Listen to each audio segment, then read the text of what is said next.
সালামু আলাইকুম, আমি নাইম দক্ষিণ কোরিয়া থেকে। ডক্টর মোহাম্মদ ইউনূসের অনেকটা তো চান কপাল ধরাই যায়, তাই না?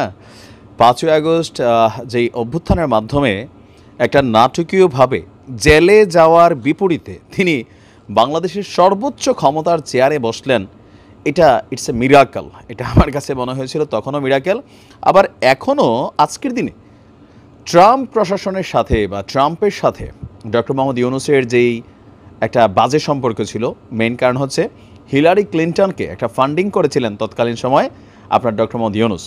ইভেন ট্রাম্প সম্পর্কে তিনি মন্তব্য করেছিলেন, আবার ট্রাম্পও আমাদের ডক্টর ইউনূসকে নিয়ে বলছিলেন যে ওই যে হিলারির যে ফান্ডিং করছে এনজিওলার লোকটা কিনা। তো এরকম কিন্তু মার্কেটে আলাপ আলোচনা আছে। তো এর মাঝখানে একটা টেনশন ছিল, আওয়ামী লীগ বলতেছিল বা অনেকে বলতেছিল যে যদি ট্রাম্প ক্ষমতায় আসে তো ডক্টর ইউনূসের অবস্থা আসলে খারাপ হয়ে যাবে। কিন্তু প্রেক্ষাপটগুলো কেমন যেন একটু ভিন্ন আমরা দেখছি। প্রথমত গেল 2 দিন আগে মার্কিন রাষ্ট্রদূতের মার্কিন অফিসের আমাদের যে এখানে দূতাবাস আছে, চার্জ অফ দ্য অ্যাফেয়ার্স, তিনি একটা বক্তব্য দিলেন। আর আজকে আরেকটা বক্তব্য আমরা দেখলাম ট্রাম্পের খুবই ঘনিষ্ঠ একজন মিত্র, ট্রাম্প প্রশাসনের একজন কি বলে যে শুভাকাঙ্ক্ষী, সাবেক মার্কিন ভাইস প্রেসিডেন্ট, ওনার নাম হচ্ছে আপনার আল গোর। তিনি আজকে ডক্টর ইউনূসকে একটা বার্তা দিয়েছেন, সরাসরি সাক্ষাৎ হয়েছে তাদের মধ্যে। সাবেক মার্কিন ভাইস প্রেসিডেন্ট আল গোর বাংলাদেশের অন্তর্বর্তী সরকারের প্রধান উপদেষ্টা ডক্টর মোহাম্মদ ইউনূস কর্তৃক গৃহীত যে সংস্কার কর্মসূচি, সেই সংস্কার কর্মসূচিকে সমর্থন করার অঙ্গীকার ব্যক্ত করেছেন। তো তিনি আসলে অঙ্গীকার করলে বা তার প্রতিশ্রুতিতে কি আসে যায়, যেহেতু তিনি সাবেক মার্কিন ভাইস প্রেসিডেন্ট, বিষয়টা এখানে না। বিষয়টা হচ্ছে যে ট্রাম্প প্রশাসনে এই ব্যক্তিটার গুরুত্ব যথেষ্ট রয়েছে, আর যার কারণে অনেকে মনে করছেন যে তার একটা সমর্থন এই মুহূর্তে ডক্টর মোহাম্মদ ইউনূসের জন্য পজিটিভ হবে। কারণ আমাদের প্রেস উইং যিনি উপদেষ্টা আছেন তিনি বলছিলেন যে ট্রাম্প প্রশাসনের মধ্যেও ডক্টর ইউনূসের যথেষ্ট বন্ধুবান্ধব আছেন এবং কি তার শুভাকাঙ্ক্ষী আছেন, যার কারণে রাজনৈতিক প্রেক্ষাপট পরিবর্তনে বাংলাদেশে ডোনাল্ড ট্রাম্প খুব বেশি ইফেক্ট করবে বা মার্কিনীদের কারণে ইফেক্ট হবে ওরকম কিন্তু কিছুই হবে না। তো সেইটাই আমরা দেখতে পাচ্ছি। এই আল গোর কার্বন নিঃসরণ, সম্পদের কেন্দ্রীকরণ, দারিদ্র্য এবং বেকারত্ব দূরীকরণে প্রধান উপদেষ্টার উদ্যোগে চালু হওয়া বিশ্বব্যাপী একটা প্রোগ্রাম ছিল 3-0, সেইটারও প্রশংসা করেছেন।